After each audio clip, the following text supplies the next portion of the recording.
Hello friends, welcome to my channel. তো আজকে যেটা দেখাচ্ছি, একটা ওয়াশিং মেশিন কীভাবে সার্ভিস করা হয়। এটা বাড়িতেও করা যায়, বাড়ির যে কোনো লোকও করতে পারে এটা। তো আমাদেরকে এটা দিয়েছে সার্ভিসের জন্য।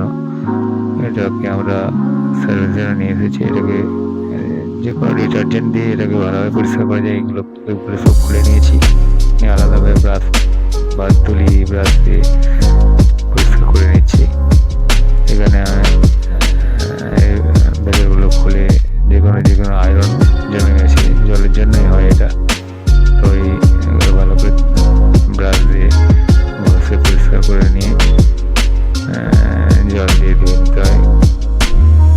সব কিছু চেক করে নিতে হবে যে পিসিবিতে যেমন না জল না যায়, সেভাবে দেখে নিতে হবে যে যাতে না পিসিবিতে জল না চলে যায়। ঠিক আছে, ওকে, দেখছি কীভাবে কী করা যায়, এইভাবে পরিষ্কার করা যায় কীভাবে হচ্ছে দেখছি। জল দিয়ে ভালোভাবে সাবধানে পরিষ্কার করতে হবে, যেমন না জল না কোনো জায়গায় না চলে না যায়। দেখছি কীভাবে করা হয়, দেখিয়ে দিচ্ছি আপনাদেরকে, নিজেরা বাড়িতে এভাবে করতে পারবেন। তো যদি ভালো লাগে চ্যানেলটিকে সাবস্ক্রাইব করবেন, লাইক দেবেন এবং আমাদের চ্যানেলটিকে ফলো করুন। আরও অনেক ভিডিও আমরা দেখাবো, নতুন নতুন ভিডিও নিয়ে আসি আমরা প্রতিদিন। আপনারা দেখতে পারেন, দেখে বাড়িতেই এগুলো করা যায় বা করতেও পারবেন। ভালো করে তুলি ব্রাশ বাইরে দিয়ে পরিষ্কার করে নিচ্ছি। আমার